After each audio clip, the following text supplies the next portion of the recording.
Today, students, we are doing part 2 of lesson 12 from EVS 1 textbook for Standard 5, Food for All. So, let's continue the lesson. The next important part of farming is the use of fertilizers. So, let's read about it.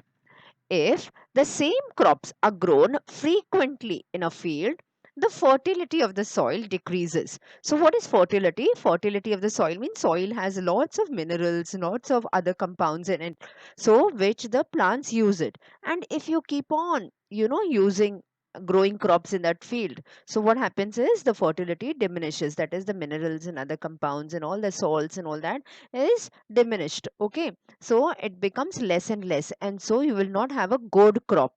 Then we have to add fertilizers to the soil to restore its productivity. To restore means to get back its fertility back into the soil. Okay, so that it will give good produce, it will produce very well, so you will have a good production of crops. Then fertilizers provide the required nutritive substances to the crops.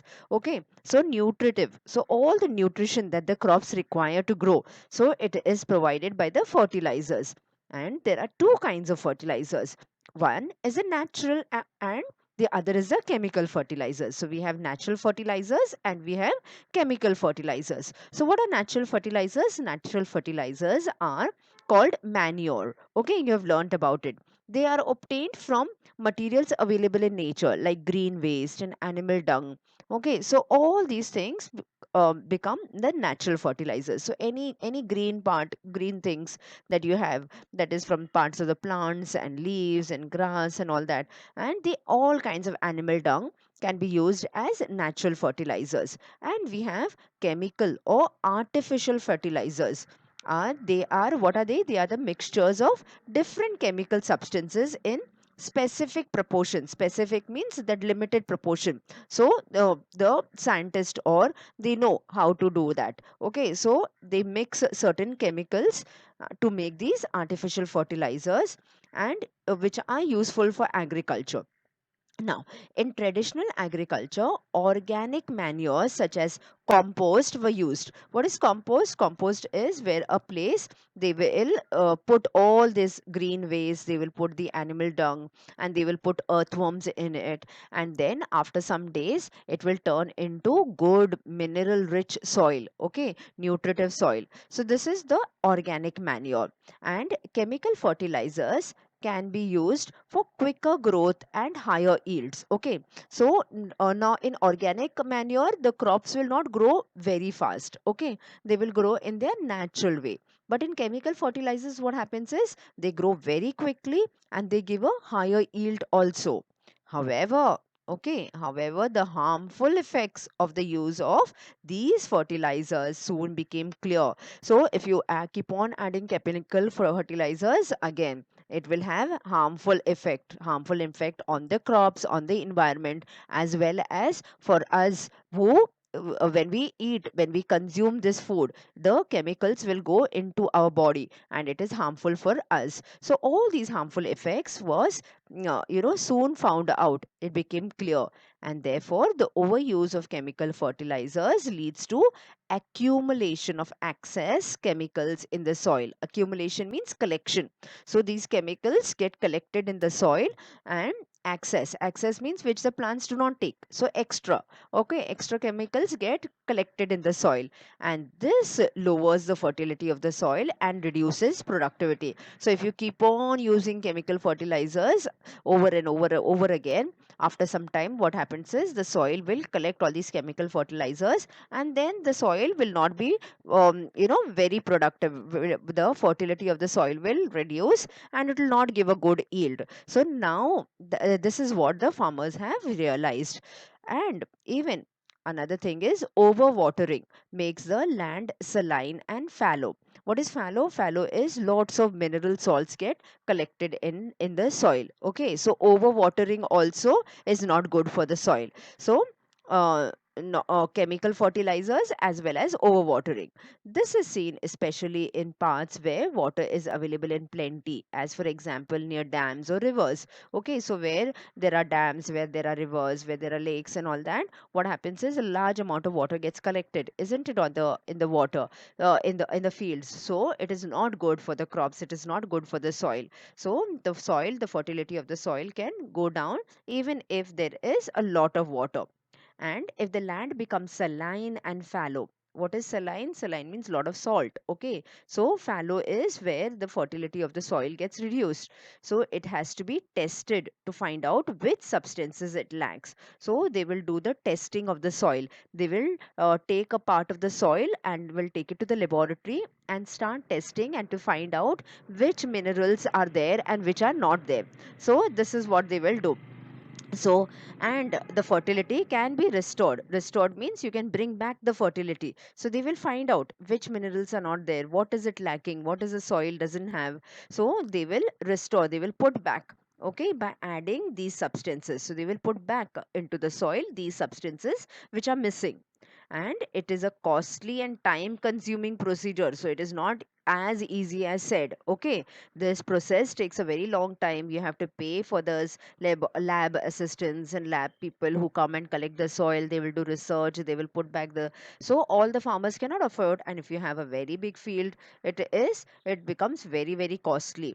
Therefore it is better to avoid excessive use of fertilizers and water. So you should not use a lot of chemical fertilizers and not overwater your plants and crops. Now let's learn about protection of crops. Okay, so crops also need to be protected. Now how is that possible? Now disease and pest attacks can damage the crops in the fields. So there are a lot of fungus attacks that happen to the plants, as well as there are other pests. Pests are insects that attack in large groups. Okay, so to avoid this, the crops have to be protected. So how to do that? As a remedy means as a solution, insecticides and pesticides are sprayed on the crops. So if you look at it, this person is has a cylinder, and in this cylinder there are pesticides or insecticides, and with the help of the spray he will spray it on the crops. So what happens is, when it is sprayed, the insects do not come and attack the crops as well as the other pests. So insecticides and pesticides are sprayed on the crops, or certain chemicals are rubbed on the seeds before sowing. So there are seeds when only before sowing only, what they do is they will rub it with chemicals. So what will happen is, when the plants grow, they will resist, they will not allow the pest or fungus to attack them. Now, the next important part is storage of grains. So, once the crops are harvested, grains have to be stored very nicely, very carefully, so that they do not get damaged. So, storing the harvested crop safely is as important as increasing the production. So, not only getting good yield of crops, even the harvested crops have to be kept very nicely. If it is damaged, then what is the use, no, of growing so much of food? So it has to be protected, it has to be properly kept. And what steps are taken for this purpose? So how can we protect, okay, this harvested crops? First and foremost, the grain is dried well in the sun. Okay, see that there is no other moisture left in the grain, so it is very well dried and filled in sacks. So sacks, what are sacks? Sacks are these huge bags. Okay, so these are called sacks. So they are filled in the sacks, and the sacks are then stocked means kept one on top of the other, or collected in the house, or after selling in warehouses. What are warehouses? They are big godowns. Okay, big houses where lot of grain is stored, or in the shops. So this is how they are stored very well. Now stored grain can get damaged in two ways. Okay, so whenever you're storing grains also, it can get damaged, and it can get damaged in two ways. One is, mice or rats and insects can spoil the grain to a great extent. So mice or rat, they can eat away the grains. Okay, or insects also can attack it. Also, if the grain is stored in a closed and damp space, okay, closed without any ventilation, no windows, closed, and it is damp. Damp means there is water vapor in the air, isn't it? So if there is lot of water vapor, the whole room will become little wet, okay, damp place. So this way it will catch fungus and become unfit for eating. So we should see that the room is nice and big, it is stored very nicely, there is ventilation, there are small windows where there is circulation of air going on. So to prevent the such damage of pest, chemicals are sprayed at the place of storage or all around it. Okay, so all around the grains they will spray some chemicals so that these mice or rats or other insects do not attack the grains. And neem leaves are mixed in the grain. So neem leaves are very medicinal. They are very good at driving the fungus or even insects away. Okay, they get repelled with the smell of the neem. So neem leaves are mixed in the grain.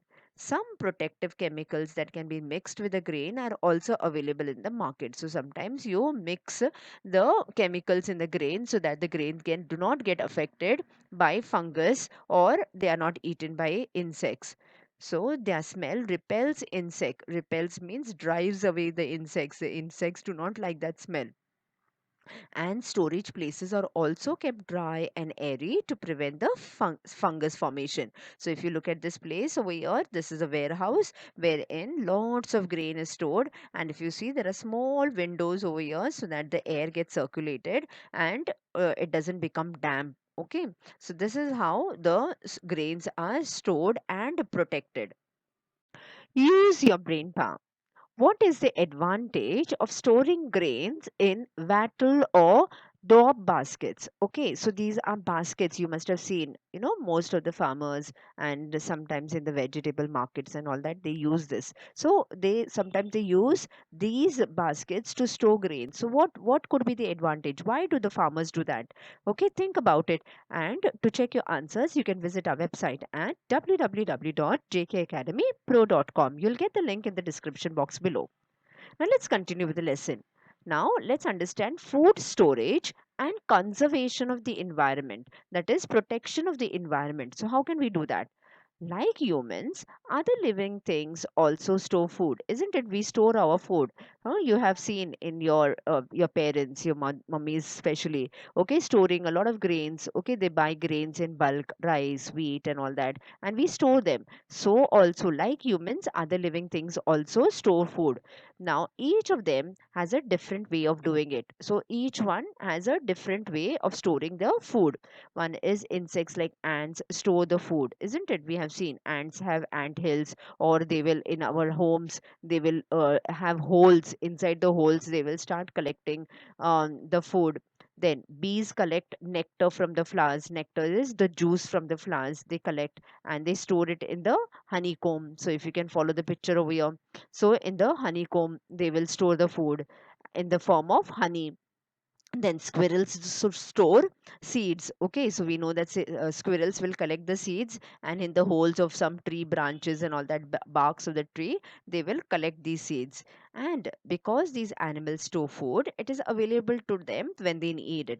So ants, especially during the summer season, they will start collecting. You will see a lot of ants around the place during the summer season. So they collect this food so that during the rainy season when they cannot come out. Okay, so when they cannot come out, they will use the food that they have stored. So also the honeybees, okay, so they can get available the food because honeybees, there are a lot of different kinds of honeybees. There is queen honeybee, there are worker honeybees. So all the other honeybees are there inside converting this nectar into honey. So therefore, it is stored for everyone.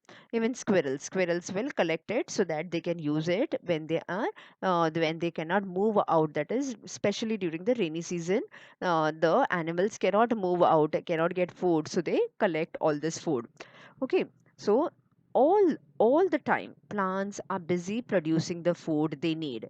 Even so, there are some plants that store food. So what happens is plants produce their own food, we know that, but there are some plants that they store food like radish, carrot, isn't it? So these are plants roots that they store food, as well as there are other parts of the plant, that is the stem, the leaves and all that. They will store the food so that they can use it whenever they are not able to produce it. So you are familiar with bulbs of plants such as onions and garlic, and tubers such as potatoes and ginger, etc.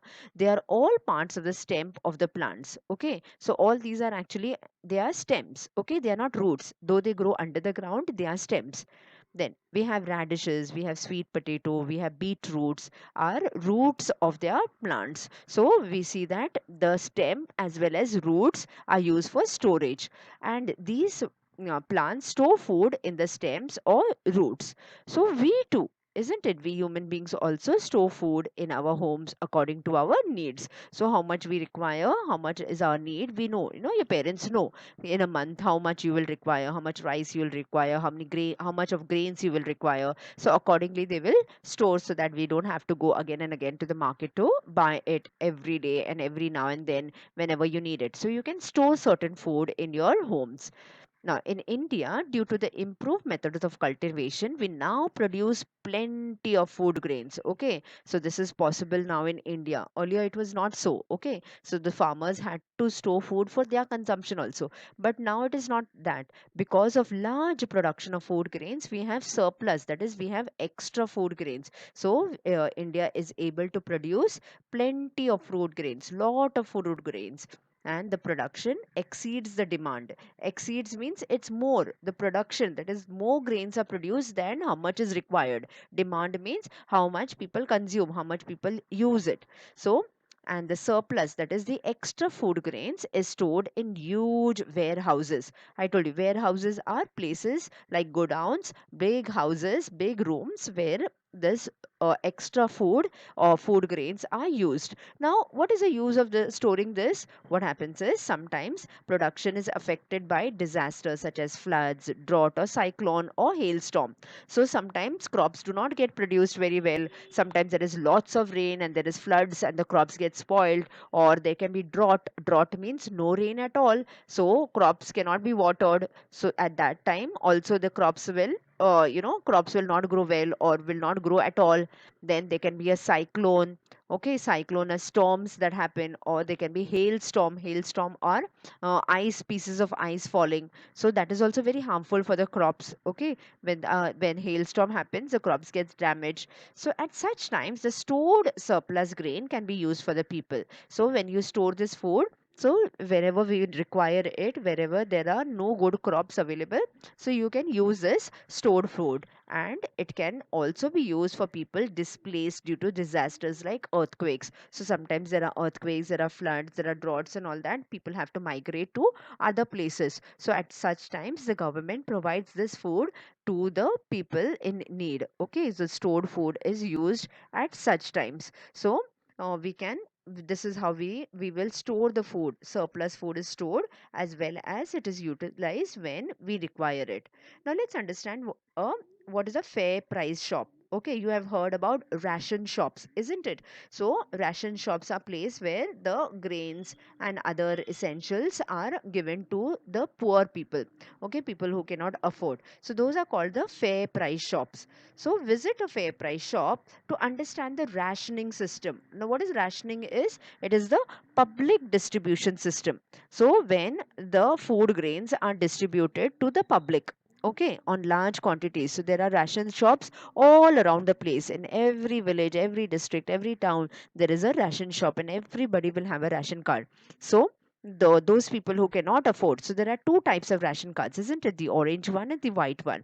The orange one is given to people who are do not earn a lot, they have less income. So government provides them with all these food grains at a very cheap price. Okay, so then they can use it. As well as the white ration card is used for people as a record. Okay, they cannot get grains from that because they can easily afford, they can afford to buy the grains from the shop. So Observe the different kinds of grains available there, and if possible the types of ration cards. So just like I mentioned to you, there are two types of ration cards, the orange one and the white one. So at home, do check with your parents what kind of ration card do you have. Okay, and then you can also visit the ration shop, that is which is called the fair price shop, and see what all the grains are available, how are the people buying it, how much do each person get it, how many members are there in each family, so how much will the grains be distributed. So all these things you can learn from it by going visiting to a fair price shop. Do solve the exercise given to you at the end of this chapter, as well as all the other questions given to you in between the lesson. And to check your answers, you can visit our website at www.jkacademypro.com. You'll get the link in the description box below. Do remember to like, share, and subscribe. This is the end of part 2. For a complete lesson, do watch part 1, 2, and 3. You'll get the link in the description box below.